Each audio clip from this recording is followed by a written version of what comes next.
नमस्कार दोस्तों, आपका हमारे YouTube चैनल पर स्वागत है।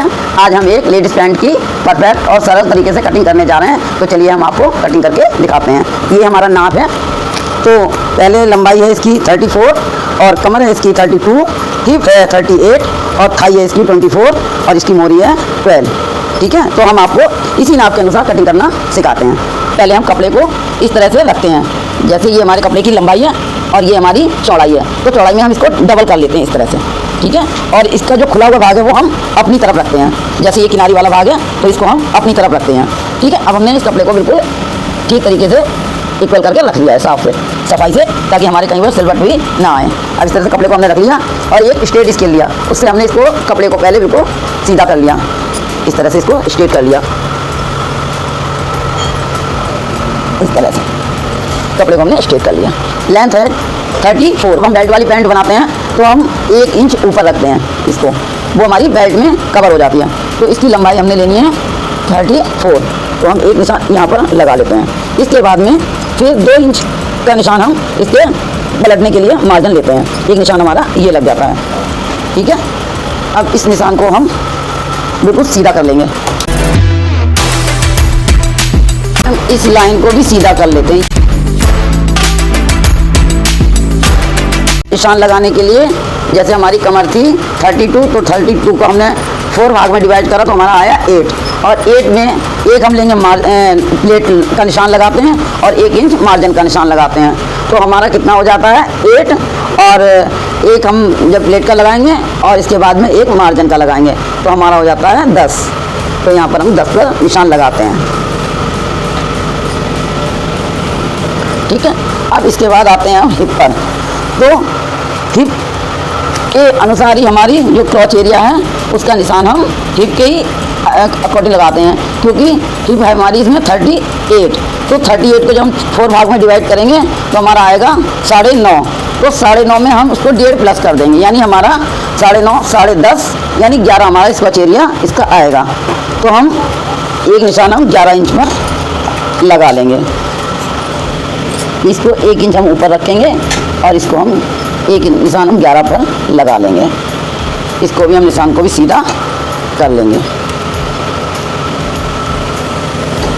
ये निशान भी हमारा सीधा हो जाता है। अब इसके बाद आते हैं हम थाई पर। हमारी इसकी थाई है 24। ये हमने इस पैंट के नाप से ही नाप लिया हुआ है। और अगर हम किसी लेडीज़ का बॉडी नाप लेते हैं तो हम उसके अनुसार ही निशान लगाते हैं। वो हम अब आते हैं थाई पर। तो थाई को हम 2 भागों में डिवाइड करेंगे, क्योंकि हमारी थाई एक पैर की है, इसलिए हम इसको 2 भागों में डिवाइड करेंगे। तो हमारी थाई आती है इसकी 12, यानी 12 को जब हम डबल करेंगे तो 24 हो जाएगी। तो एक भाग हमारा होता है इसका 12। इस तरह से हम 12 पर निशान लगा लेते हैं। इस तरह से 12 पर निशान लगा लेते हैं। अब जब हमारी थाई थी 9.5, एक भाग से हमारी 9.5 आई थी, तो हमने ये निशान लगाया था ये। अब हम इसको यहाँ पर देख लेते हैं कि यहाँ पर कितना आ रहा है। 10। तो आधा इंच इसका हम मार्जिन ले लेंगे यहाँ पर। इसको भी हम 10 कर लेंगे। ठीक है, अब इसका जो हम क्रॉच एरिया की गोलाई देते हैं उसके हिसाब से अगर किसी का हैवी नाप होता है तो हम 2.5 ले लेते हैं, वरना हम यहाँ पर क्रॉच एरिया का जो मार्जिन है वो हम लेते हैं यहाँ पर 2। तो इस तरह से हम पहले एक निशान इसका आसन का लगाते हैं, यानी क्रॉच एरिया का। इस तरह से क्रॉच एरिया का लगाया हमने। अब ये हमारा मार्जिन कितना बचा इसको भी हम देख लेते हैं। ये बचा हमारा 2। ठीक है, अब इसको हम यहाँ पर क्रॉच एरिया की गोलाई देते हैं। तो जब हम इसकी गोलाई देते हैं तो हम ज़्यादा गहराई से नहीं देते हैं, इसको थोड़ा ऊपर करके देते हैं ऐसे, इस तरह से। नहीं तो एक कर्व स्केल होता है उससे भी हम गोलाई दे देते हैं, लेकिन अगर हमको सही परफेक्ट गोलाई देनी आती है तो हम इसको इस तरह से अपने आप भी दे सकते हैं। ये हो गई हमारी क्रॉच एरिया की गोलाई। अब हम क्या करते हैं, मोरी का सेंटर निकालने के लिए हम क्या करेंगे, अगर हम एक तरफ से मोरी लेंगे तो हमारी ये परफेक्ट नहीं आएगी, इसलिए हम इसको सेंटर निकालेंगे पहले और उसके बाद में मोरी का निशान लगाएंगे। तो सेंटर निकालने के लिए हम क्या करते हैं कि जैसे ये हमारी थाई है तो हमारी थाई आ रही है 12, तो 12 को हम आधा कर लेंगे। इस तरह से इसके रखेंगे और इसको आधा कर लेंगे। ऐसे। अब ये हमारा कितना आया 6, तो हम यहाँ से भी 6 ले लेंगे। जैसे ही हमने किनारी तो निकाल रखी है, तो किनारी हटाने के बाद में हम इसको यहाँ से 6 ले लेंगे ये, और 6 हमारा ये हो गया। तो यहाँ पर एक हम सेंटर का निशान लगा लेंगे, इस तरह से एक सेंटर का निशान लगा लेंगे।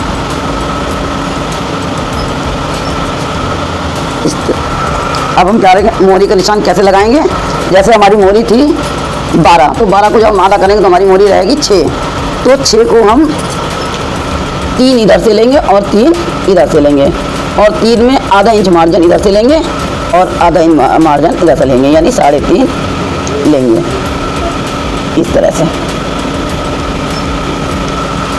अब ये हमारे निशान लग गए हैं। अब हम इसको क्या करेंगे, ये कर्व स्केल लेंगे, और कर्व स्केल की जो गोलाई वाला निशान है ये आपको दिखाई दे रहा होगा, ये गोल वाला जो निशान है इसको हम अपनी तरफ करेंगे इस तरह से। और जो हमने यहाँ पर स्क्वाच एरिया का निशान लगाया था वहाँ पर हम स्केल को रखेंगे, और जो हमने 3.5 पर यहाँ पर जो निशान लगाया था उस निशान से मिला देंगे, और इस तरह से हम गोलाई दे देंगे।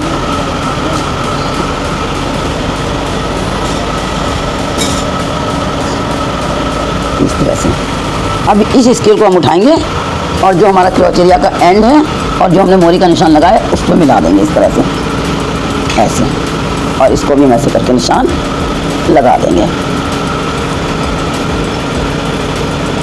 इस तरह से निशान लगा देंगे। अब जो हमारा मार्जिन था उसको हम क्या करेंगे, चाहे तो स्केल की सहायता से और चाहे तो ऐसे ही थोड़ा सा तिरछा इधर से ले लेंगे और थोड़ा सा तिरछा इधर से ले लेंगे इस तरह से। तो जब हम मोड़ेंगे इसको तो ये इसके हमारे बराबर आ जाएगा। तो ये हो गया हमारा आगे का पार्ट में निशान। अब हम इसको कटिंग करेंगे, देखिए कैसे कटिंग करते हैं इसको।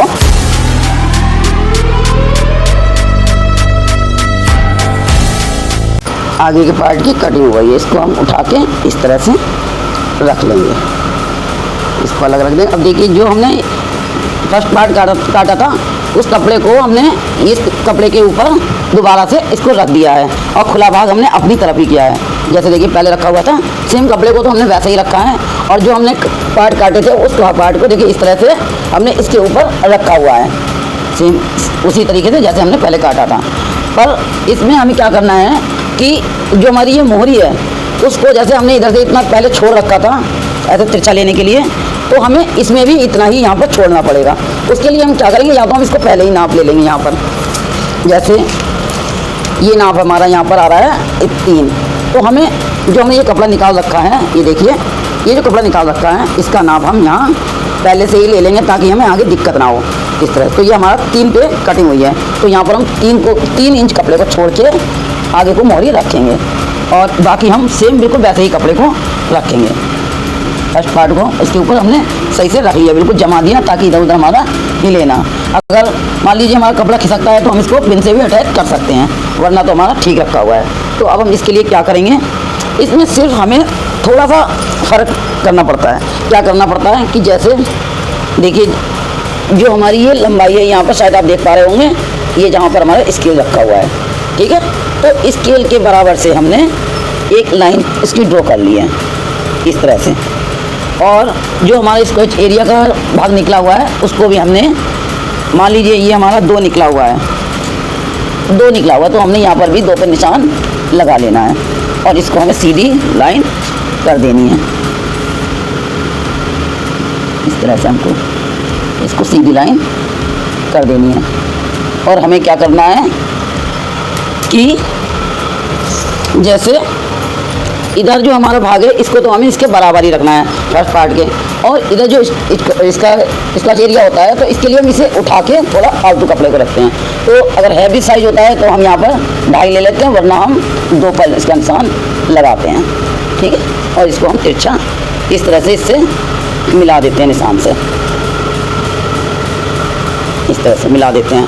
अब हमें क्या करना है कि जो भी हमारा निशान है उससे हम यहाँ पर 2-2 इंच एक्स्ट्रा कपड़ा लेते हैं। जैसे एक निशान ये हो गया हमारा, फिर जहाँ जहाँ भी हमारे निशान है वहाँ से हम 2-2 इंच एक्स्ट्रा ले लेते हैं इस तरह से, पूरा हर जगह से 2-2 इंच ले लेते हैं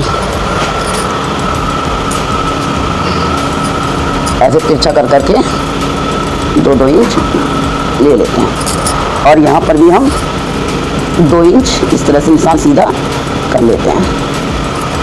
और जो हमारा इसका एरिया बना हुआ था इसको भी हम इस तरह से गोलाई दे देते हैं, ज़्यादा गहरी गोलाई नहीं देते, इस तरह से गोलाई देते हैं। अब हम क्या करते हैं, जो हमारा ये कर्व स्केल है इसको हम इस तरह से रखते हैं यहाँ पर और यहाँ पर हम सीधी लाइन ड्रॉ कर देते हैं इस तरह से।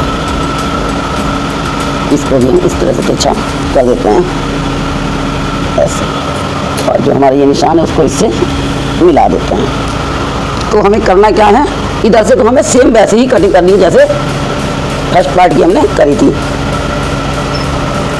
चाहे निशान लगा के इसको हटा लो और चाहे इसको रख के भी इस पर कटिंग कर दो आप इस तरह से। बस हमें सेकंड पार्ट में बस इतना ही फ़र्क करना पड़ता है कि हमें यहाँ से 2 इंच बढ़ाना पड़ता है और इसका एरिया के लिए भी यहाँ से 2 इंच बढ़ाते हैं। और बाकी जो हमारा बैक पार्ट होता है तो हमें थोड़ा सा उठा के लेना पड़ता है ताकि जब बैठते हैं तो वो नीचे ना ही खिसके। इसलिए अब हमारी ये निशान सही से लग गए हैं। अब हम इसको कटिंग करेंगे। तो हमारे दोनों पार्टों की कटिंग हो चुकी है। अब हम क्या करेंगे, इसको फर्स्ट पार्ट को हटा देंगे और सेकंड पार्ट को इस तरह से ही उठा के इसको रख देंगे। फिर से फर्स्ट पार्ट को हम खोलेंगे और इसको रख के आपको प्लेट का निशान लगाना बताते हैं। प्लेट का निशान कैसे लगता है, जो हमने यहाँ पर 1 इंच एक्स्ट्रा लिया था प्लेट का, उसके लिए निशान कैसे लगाते हैं। हम इस कॉच एरिया को उठाएंगे और इस निशान से यहाँ पर मिला देंगे। इस तरह से हमारा ये यहाँ पर सेंटर मिल गया। तो हम सेंटर पे एक नोचेस लगा देंगे इस तरह से दोनों तरफ और यहाँ पर 4.5 इंच की लंबाई में प्लेट को डालेंगे। यहाँ पर एक निशान लगा देंगे, 4.5 या 4 पर एक निशान लगा देंगे और इस तरह से प्लेट को ड्रॉ कर देंगे। ये पीछे की हो गई और इसको हम सीधा करेंगे और इसको हम एक निशान, ये आगे वाली प्लेट हो गई और वो पीछे वाली। तो इस तरह से हमारी प्लेट का निशान भी लग गया है और हमारे पार्ट भी दोनों कट गए हैं। अब जेब में अब इसकी हम पॉकेट काटना आपको बताएंगे, पॉकेट कैसे लगाते हैं, क्योंकि इसमें एक तरफ तो बेल्ट चैन जिप लगती है और दूसरी तरफ इसकी पॉकेट लगती है। तो पॉकेट के लिए हम क्या करते हैं, इधर एक इंच ऊपर एक्स्ट्रा छोड़ देते हैं यहाँ पर और इसके बाद में हम 6 इंच का निशान लगाते हैं ताकि हम पॉकेट में हाथ डाल सकें इस तरह से। तो ये हमारे पॉकेट के निशान हैं, तो हम इसको यहाँ पर कट के निशान लगा देंगे इस तरह से। ये हो गए पॉकेट के निशान। अब हमारे दोनों पार्ट कट चुके हैं। तो दोस्तों देखिए, ये हमारे पैंट की कटिंग हो गई है और हम अब अगली वीडियो में आपको इसकी पैंट की पॉकेट की कटिंग करना बताएंगे और इसकी स्टिचिंग करना भी बताएंगे, क्योंकि हमारी वीडियो ज़्यादा लंबी हो जाएगी, इसलिए हम आपको इसमें नहीं बता सकते। अगर आपको हमारी ये वीडियो अच्छी लगी हो और यूज़फुल लगी हो तो हमारे चैनल को सब्सक्राइब करना और कमेंट करना और हमें कमेंट करके बताना कि हमारा ये आपको तरीका कैसा लगा। धन्यवाद।